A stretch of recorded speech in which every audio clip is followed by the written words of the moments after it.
नमस्कार, स्वागत है आपका बिहार समाचार में। बिहार वालों के लिए आज बड़ी योजनाओं की शुरुआत की गई है। साथ ही पीएम किसान सम्मान निधि योजना की राशि भेज दी गई है। तो वहीं बिहार में भयानक बारिश को लेकर खतरनाक अलर्ट जारी किया गया। आज बिहार की महत्वपूर्ण खबरों पर बात करेंगे। इससे पहले आपसे एक छोटी सी अनुरोध है, कृपया वीडियो को एक प्यारा सा लाइक अवश्य कर दीजिएगा।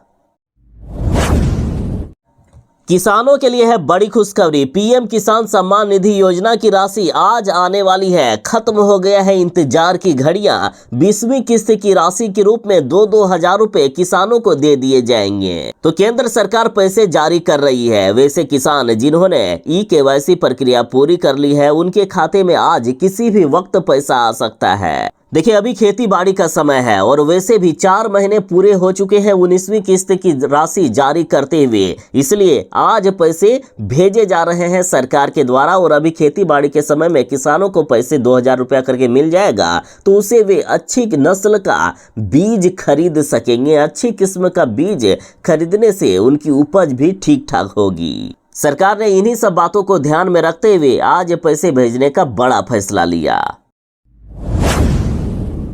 बिहार में आज बारिश तबाही मचाने वाली है। आज बिहार के सभी 38 जिलों में पूरे प्रदेश में भयानक बारिश का अलर्ट जारी कर दिया गया है। मौसम विभाग ने लोगों को चेतावनी देते हुए जब मौसम खराब हो तो घर से नहीं निकलने की सलाह दी है। साथ ही लगातार बिहार में वज्रपात से लोगों की दर्दनाक मौतें हो रही है। आज सुबह सुबह वज्रपात से 2 लोगों की हो चुकी है दर्दनाक मौत। देखिए, आज बिहार के सभी 38 जिलों में भारी बारिश की चेतावनी दी गई है। आज 19 जिलों के लिए ऑरेंज अलर्ट जारी कर दिया गया है। बाकी 19 जिलों में येलो अलर्ट जारी है। इतनी खतरनाक बारिश होगी कि अगले 48 घंटों के दौरान अधिकतम तापमान में 4 डिग्री सेल्सियस की गिरावट आ सकती है। देखिए, बिहार के सभी 38 जिलों में भयानक बारिश होने वाली है, लेकिन बिहार के ये 19 जिले ये ऐसे हैं जहां ऑरेंज अलर्ट जारी कर दिया है। मतलब सबसे भयानक वाली बारिश होगी। ये जिले हैं कैमूर, रोहतास, औरंगाबाद, गया, नवादा, जहानाबाद, अरवल, भोजपुर, बक्सर, पटना, नालंदा, शेखपुरा, जमुई, बांका, मुंगेर, भागलपुर, लखीसराय, बेगूसराय और खगड़िया। इसके अलावा बिहार के इन जिलों में येलो अलर्ट जारी किया गया है, यानी यहाँ भी भयानक बारिश होगी। ये जिले हैं पश्चिमी चंपारण, पूर्वी चंपारण, गोपालगंज, सिवान, सारण, वैशाली, मुजफ्फरपुर, सीतामढ़ी, शिवहर, मधुबनी, दरभंगा, समस्तीपुर, सुपौल, अररिया, किशनगंज, पूर्णिया, कटिहार, मधेपुरा और सहरसा। बिहार में सभी युवाओं के लिए है बड़ी खुशखबरी। बिहार में बड़े स्तर पर रोजगार मेला लगाया जा रहा है और इसके लिए ऑनलाइन आवेदन शुरू हो चुका है। देखिए, श्रम संसाधन विभाग बिहार सरकार के द्वारा बिहार में रोजगार मेला लगाया जा रहा है। बिहार के युवाओं के लिए देश के नामचीन कंपनियों में नौकरी पाने का है सुनहरा अवसर। देखिए, 10 जुलाई से लेकर 15 जुलाई 2025 तक रोजगार मेले का आयोजन किया जाएगा। सुबह 10 बजे से लेकर संध्या 5 बजे तक रोजगार मेला चलेगा। इसमें टेक्निकल और नॉन टेक्निकल दोनों प्रकार के कैंडिडेट भाग ले सकते हैं। देखिए, 10वीं पास, 12वीं पास, ITI या डिप्लोमा किए हुए हैं या पॉलिटेक्निक किए हुए हैं या बीटेक किए हुए हैं या MBA या अन्य स्नातक का कोर्स किए हुए हैं, चाहे जिस भी प्रकार की डिग्री आपके पास है, इस रोजगार मेले में भाग लेकर डायरेक्ट नौकरी पा सकते हैं। तो आखिर अपना रजिस्ट्रेशन करने के बाद जाना कहां होगा? तो देखिए, स्थान बताया गया है दशरथ मांझी श्रम एवं नियोजन अध्ययन संस्थान, वेटनरी कॉलेज के नजदीक, पटना में। बाकी अधिक जानकारी के लिए टोल फ्री नंबर 1800296556 पर कॉल कर सकते हैं। एज लिमिट की बात करें तो न्यूनतम आयु 18 साल और अधिकतम 40 साल मांगी गई है। रोजगार मेले में भाग लेने से पहले आपको अपना रजिस्ट्रेशन NCS के पोर्टल पर जाकर करना होगा, जो कि विभागीय वेबसाइट है ncs.gov.in।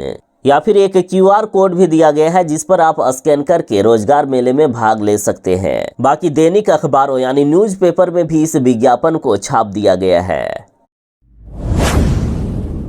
तेजस्वी यादव ने कहा है कि बिहार के 8 करोड़ गरीबों को वोटर लिस्ट से बाहर करने की साजिश रची जा रही है। साथ ही तेजस्वी यादव ने कहा कि बिहार में चुपचाप NRC लागू किया जा रहा है। देखिए, बिहार विधानसभा चुनाव में अब कुछ ही महीने बचे हुए हैं और इससे पहले बिहार में मतदाता सूची में संशोधन की तैयारी चल रही है। तो इस पर तेजस्वी यादव लगातार सवाल उठा रहे हैं।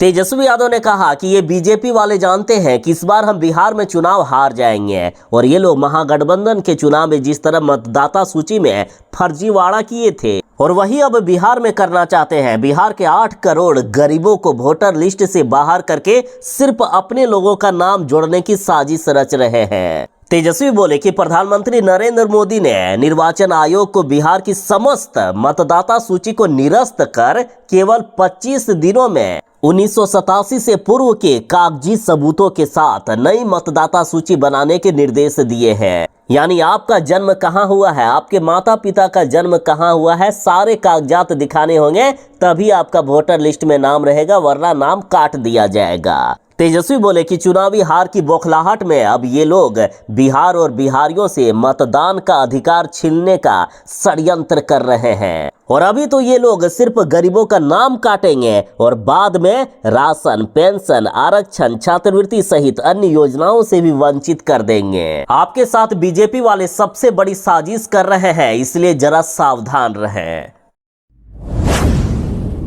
बिहार के गरीबों के लिए बड़ी खबर है। बिहार सरकार मनरेगा की तरफ से पशु शेड बनवाने के लिए 75,000 रुपया से लेकर 1,60,000 रुपया तक अनुदान की राशि दे रही है।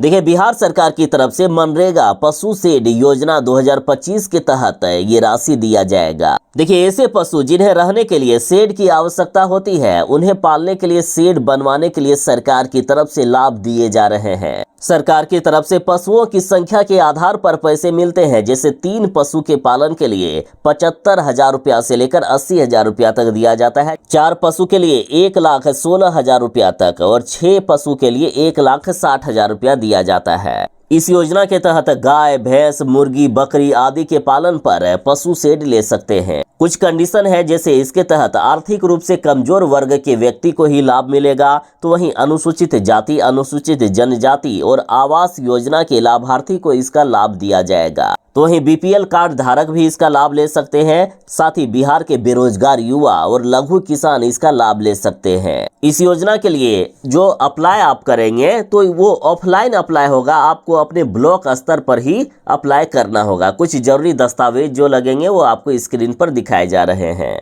तो आपके ब्लॉक में जो मनरेगा का ऑफिस है वहां पर आप जाकर संपर्क कर सकते हैं या फिर किसी एजेंट को पकड़िए, तुरंत आपका पास करवा दिया जाएगा पशु शेड। बिहार वाले अब चाहे तो सरकारी अमीन से करवा सकते हैं अपनी जमीन की मापी। इसके लिए ऑनलाइन आवेदन प्रक्रिया शुरू हो चुकी है। देखिए, बिहार में जमीन मापी के विवाद की समस्या को देखते हुए बिहार सरकार के राजस्व एवं भूमि सुधार विभाग की तरफ से ई मापी को लेकर पोर्टल लाया गया है। इसके माध्यम से आप घर बैठे सरकारी अमीन बुलवा सकते हैं। देखिए, बहुत सारे ऐसे व्यक्ति हैं जो जमीन मापी में अमीन की बात नहीं सुनते हैं। ऐसे में सरकारी अमीन की बातें सरकार द्वारा मान्यता प्राप्त होती है। यानी अगर सरकारी अमीन मापी करते हैं तो मापी प्रक्रिया भी पारदर्शिता आती है और समय की बचत भी होती है, भूमि विवाद भी कम होगी। ई मापी के लिए जो बुक करना चाहते हैं उन्हें ऑफिशियल वेबसाइट emaapi.bihar.gov.in पर जाकर आवेदन करना होगा। देखिए, इसमें ग्रामीण क्षेत्र के लिए 500 रुपए से लेकर 1,000 रुपया तक लग सकता है, जबकि शहरी क्षेत्र के लिए 1,000 रुपया से लेकर 2,000 रुपया तक लग सकता है।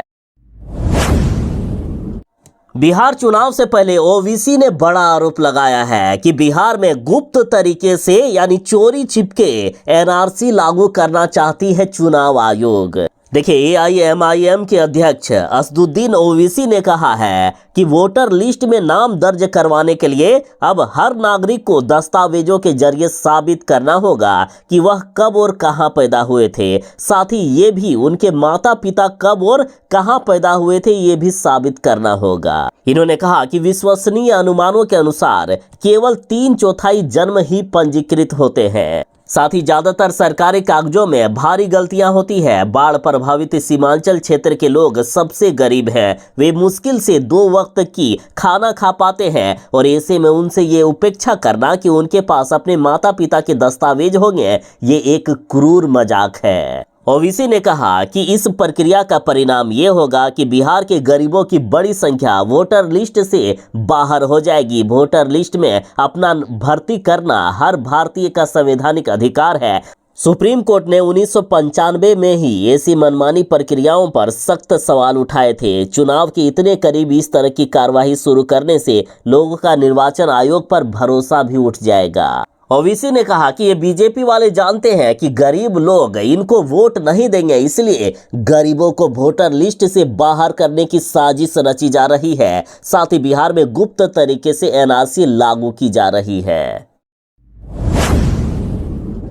अब बीजेपी ने तेजस्वी यादव को कहा है कि लालू यादव के लुटेरे राज के लाडले वारिस, बिहार को तुमने कुछ नहीं दिया है और ना ही कभी दोगे, सिर्फ बिहार को लूटने का काम करोगे। देखिए, बिहार विधानसभा चुनाव को लेकर तेजस्वी यादव हर दिन नए नए वादे और दावे कर रहे हैं। वहीं दूसरी तरफ कांग्रेस और महागठबंधन के अन्य दल भी लगातार बिहार की जनता को एक के बाद एक मुंगेरी लाल के हसीन सपने दिखाने में लगे हुए हैं। और इसी बीच बीजेपी ने एक वीडियो जारी करते हुए लालू यादव, तेजस्वी यादव और महागठबंधन के नेताओं का पोल खोलने का काम किया है। साथ ही बीजेपी ने अपने सोशल मीडिया अकाउंट एक्स पर वीडियो शेयर करते हुए लिखा है कि बेटा बेटी बीबी से बचेगा तब तो बिहार और दूसरे में बटेगा। 10 साल बाद जब गलती से लालू जी को बिहार की सत्ता में कुछ दिनों के लिए आने का मौका मिला तो सबसे पहले रोजगार अपने बेटा बेटियों को दिया।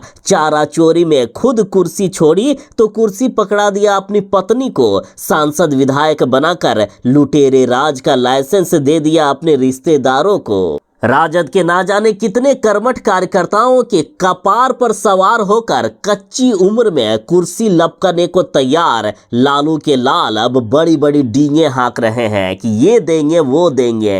हे लालू जी के लुटेरे राज के लाडले वारिस, तुमसे कुछ नहीं दिया जाएगा बिहार को। ये हम नहीं, बिहार की जनता कह रही है। मुकेश सहनी ने तेजस्वी यादव की टेंशन बढ़ा दी है कि हमें 60 सीट यदि नहीं मिला तो हम गठबंधन से नाता तोड़ सकते हैं। देखिए, मुकेश सहनी बड़े और तेजस्वी यादव है छोटे भाई। महागठबंधन को वीआईपी का स्पष्ट संदेश मिल गया है कि हमें 60 सीट से कम मंजूर नहीं। देखिए, वीआईपी प्रवक्ता देव ज्योति जी ने कहा है कि हमारे अध्यक्ष मुकेश सहनी और हम सब ने मिलकर ये डिसीजन लिया है कि हमारी पार्टी इस बार 60 सीटों पर विधानसभा चुनाव लड़ेगी। और साथ ही इनसे सवाल किया गया कि यदि आपको 60 सीट नहीं मिला तो क्या आप महागठबंधन से अपना नाता तोड़ देंगे। तो इन्होंने कहा है कि इस पर अंतिम फैसला हमारे मुकेश सहनी जी करेंगे, लेकिन हमारे कार्यकर्ताओं की इच्छा है कि 60 सीट पर हमें चुनाव लड़ना चाहिए, इससे एक भी सीट कम हमें मंजूर नहीं है। आगे देव ज्योति जी ने कहा है कि हमारे राष्ट्रीय अध्यक्ष मुकेश सहनी हमेशा कहते हैं कि वह बड़े भाई है और तेजस्वी उनके छोटे भाई हैं, इसलिए हम लोगों को पूरा विश्वास है कि दोनों भाई मिलकर सीट समझौता जल्द ही तय कर लेंगे। मुकेश सहनी की बढ़ गई है टेंशन, अब वीआईपी बनाम वीवीआईपी में होगी टक्कर। देखिए, निषाद समाज से आने वाले प्रदीप निषाद ने पटना में एक नई राजनीतिक पार्टी विकास वंचित इंसान पार्टी का गठन किया है, यानी वीवीआईपी का गठन किया। यानी निषाद समाज से अब 2 पार्टियां आ गई है बिहार में और दोनों का नाम मिलता जुलता है, एक वीआईपी तो दूसरा वीवीआईपी। अब वीवीआईपी के मैदान में उतरते ही मल्लाह समाज के वोटों में बिखराव तय माना जा रहा है। प्रदीप निषाद जो एक समय मुकेश सहनी के पीए थे और उनके नजदीकी माने जाते थे, अब उनके सबसे बड़े राजनीतिक चैलेंजर के रूप में उभरने का इन्होंने दावा ठोक दिया है। इन्होंने कहा है कि ये चुनाव लड़ेंगे और 70% से अधिक सीटें मल्लाह समाज के उम्मीदवारों को देने का काम करेंगे।